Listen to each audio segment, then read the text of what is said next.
you need to have retargeting campaigns on. Those are the most successful ones. Those are the ones when you go visit a website, then you go on TikTok or you go on Facebook or whatever case may be, and you see that product, boom, in your face again.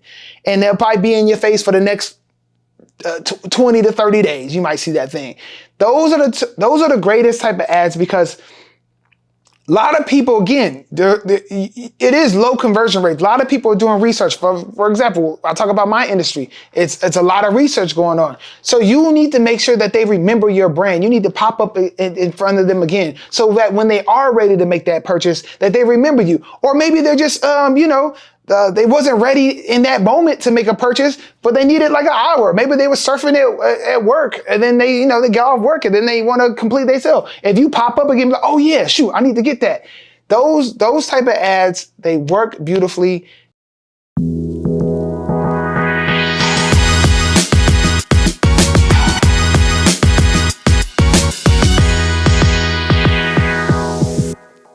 Hey, what's going on, everybody? Welcome to the 9% Show. I am your host, Steven Burton, here at the 9%. Y'all already know by now, we keep everything 100. If I haven't done it, not doing it, or not about to do it, it will not come out my mouth. So welcome, everybody. As always, around this time, we give a toast to the 9%ers and those that want to get into the 9% club. Toast to y'all. Okay, got my scotch and ginger ale. Kind of watered down a little bit, but it's still kicking though, still kicking. Anyways, y'all ain't here for all that. What you're here for is this week's episode about how to improve your website conversion rate. Your conversion rate, for those that don't know what a conversion rate is, it's pretty much if 1,000 people came to your website, or let's keep math easy because I'm not a math whiz here. If 100 people come to your website and one person convert, that's a 1% conversion rate. So how many people convert on your website and actually make a purchase?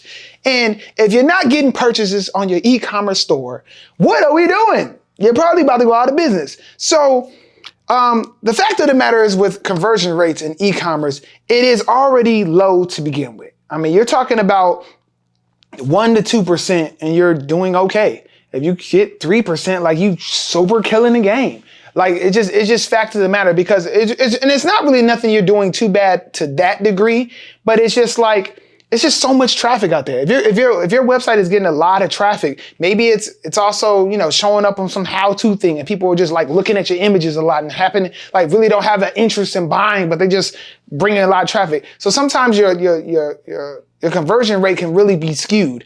But for the most part, if people are coming to your website, you think they have some intentions to buy something, you want them to buy. You're in the ballgame to buy. And there's probably a lot of you, I hear a lot from people that start e-commerce stores of just like, especially once you get beyond that friends and family stage of, hey, my store is out here. You get all these sales from your friends and family, people that support you. Hopefully you get all these sales. And then after that, it's like, okay, how do I reach an audience? How do I get people to purchase? And then when I do reach an audience, maybe I pay for some ads or pay for some PR, and I got all these people coming to my website and they still didn't purchase. You might have to ask yourself, what do I got to do to get people to purchase? Well, I'm glad you asked, and I'm glad you clicked on this video, because I'm here to give you some tips, okay?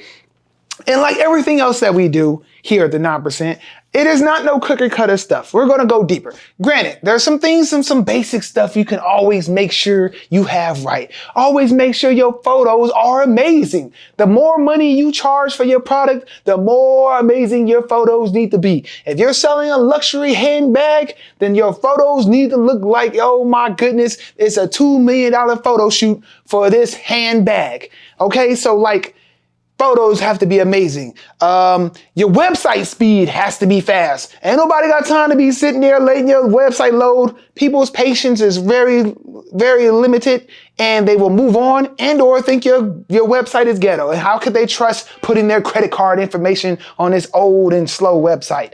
What else is some of the basic stuff?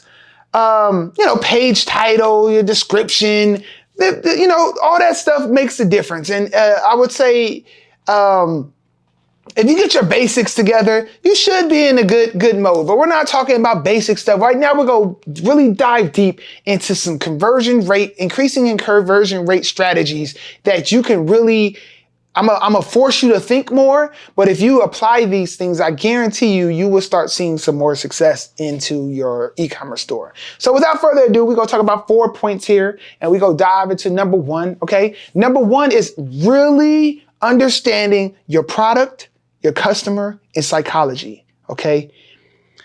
You need to understand how people in your industry make a purchase.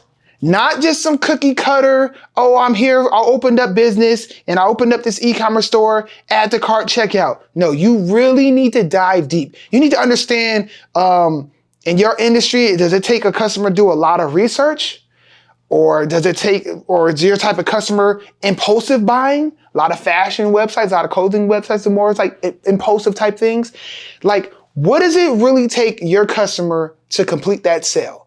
If you need to really understand that, because from that decision is going to be how you tailor and customize your e-commerce store.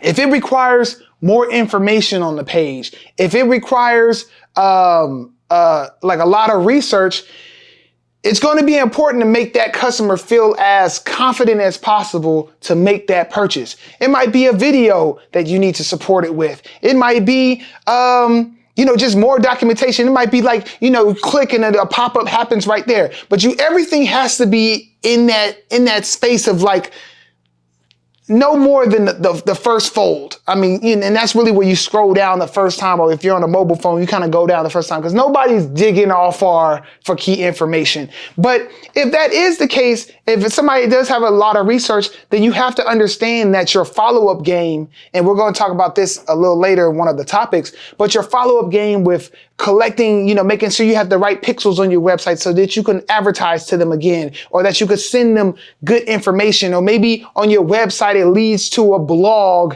that further explains what's going on. Or if it is on the impulsive buying side, maybe your ads that support that needs to be like, you really need to dive into that FOMO. Maybe on your add to cart, 10 minutes left for this sale price, 10, 9, 8, and then, anything that gets somebody to purchase. But really diving deep into who your customer is, how they shop, and is your website completing that for them.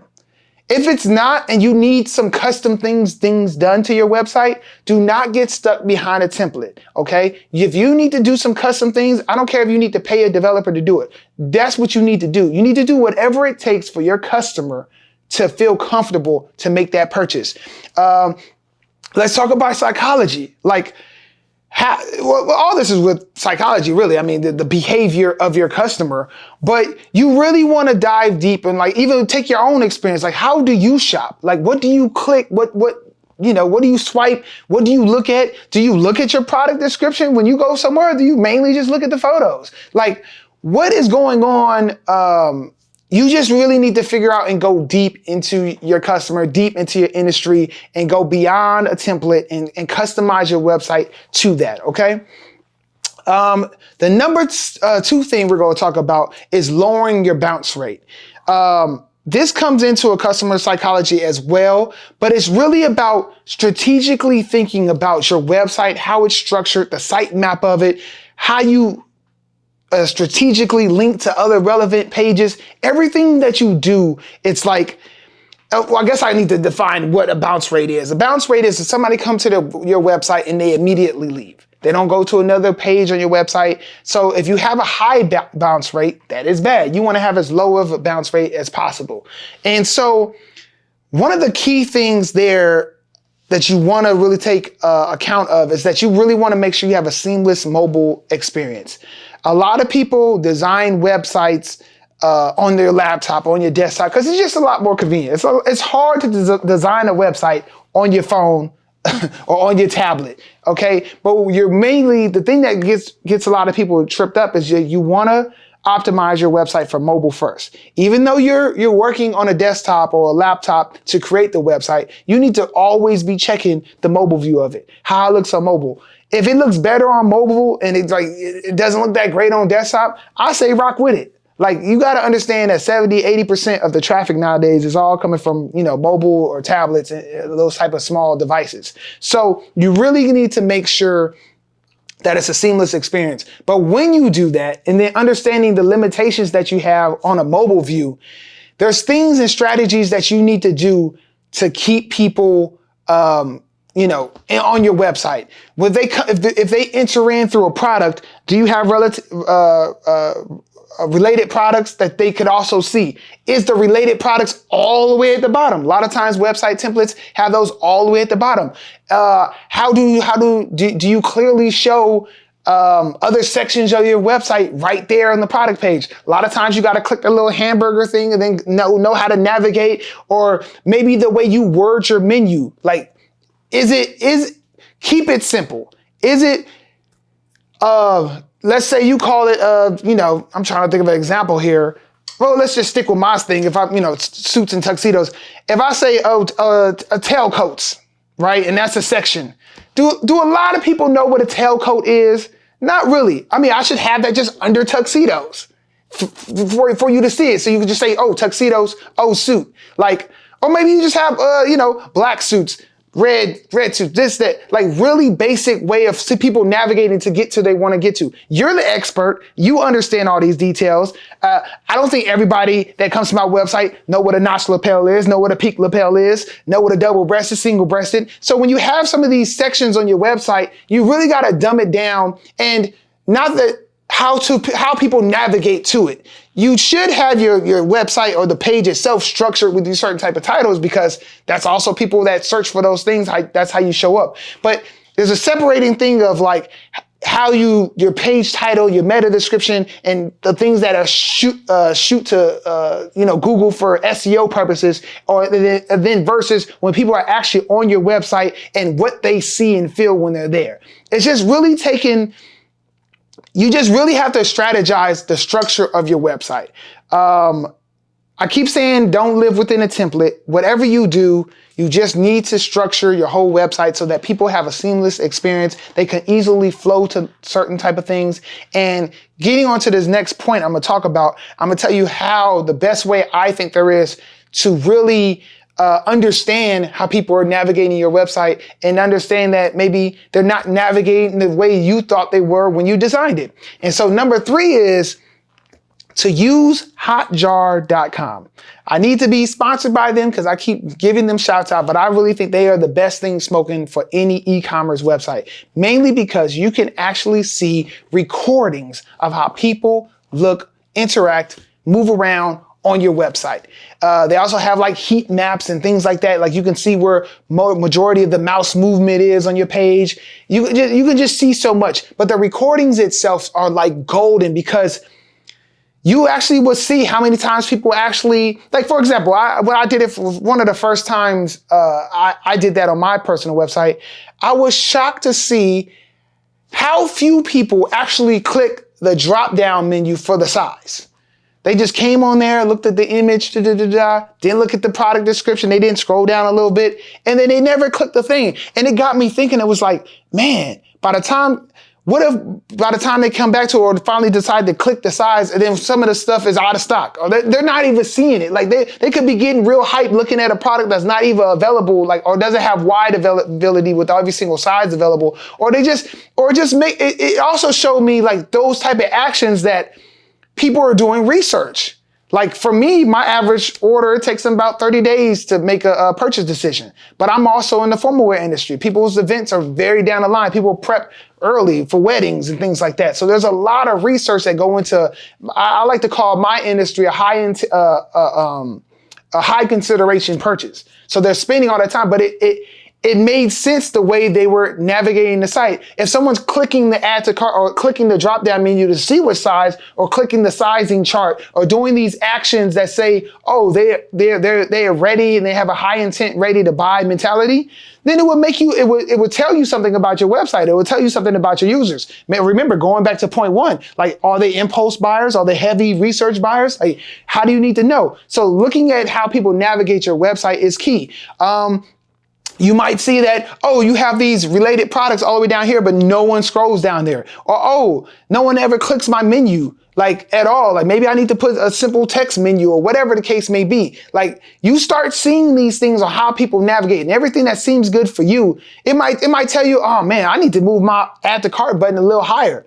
Or maybe I need to make my pictures, You know, instead of showing picture, picture, picture, and they got to scroll all the way down to get to the add to cart button, maybe I need to flip that around. Like whatever you think, by seeing them actually navigate your website, you're going to get so much information from that you can make the proper decisions. But I highly suggest that. I highly suggest that over like, you know, just looking at regular data or looking at your bounce rate. Like, granted, you can see this stuff and want to improve it, but if you don't know how people are navigating your website, what do you know to improve? So I highly suggest going to hotjar.com. They have a free service where you can get some of this stuff for free. Then obviously they have a premium service.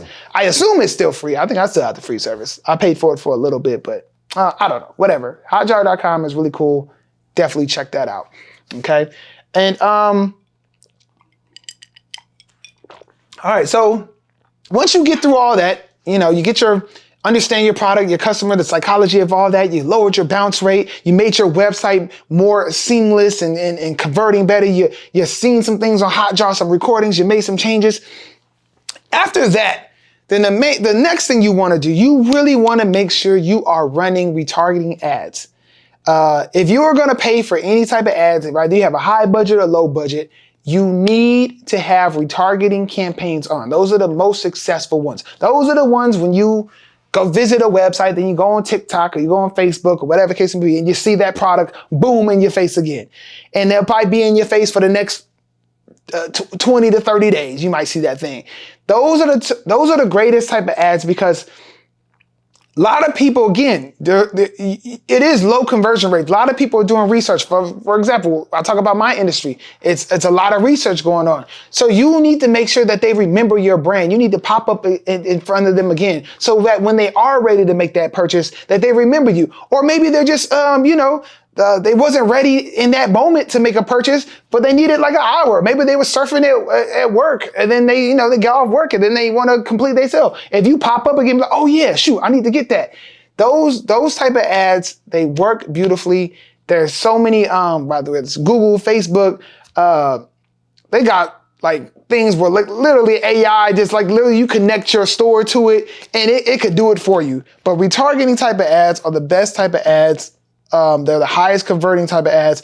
And I guarantee you will instantly see success with that. Even if you don't know how to do any type of other ads, just a regular, basically, retargeting ads. But the thing to keep in mind with this that you must have, besides one of these, marketing accounts, you have to have your pixels and your tracking codes installed in your website. You have to have that. That should be one of the first things you do when you have a new e-commerce store. Even if you're not ready to advertise yet, you want to have all those tracking codes on your website. So when you are able to, you could quickly use that. You can use previous data. You can say, hey, let me market to anybody that's visited my website for the past 180 days. You can go backwards. So even if, so I highly suggest having the tracking codes on your website before you even need them, because they will come in handy. But having that, I highly suggest, if I was starting off with retargeting ads, I would definitely do Facebook and Google. Those would be my top two that I would start with. If you had to pick one, I find a lot of success. Well, I don't know. Google's a little bit more, I would say Facebook's a little easier. They're both a little you got to kind of know what you're doing a little bit, but Facebook is a little bit easier. And the fact that Facebook ads are kind of hard in general because of interest based, the best type of ads on there are the ones that like, oh, you already visit me. Here I'm really shooting a relevant ad to you. Google, it's tied. It would be tied in, like they have performance campaigns where it does everything. I mean, you could have one that's just strictly like retargeting, but they're more so, they tie in with everything. They tie in search ads, they tie in shopping ads, retargeting ads, and they just mix it all together. But I would definitely maybe start with Facebook, Instagram. Those are tied together.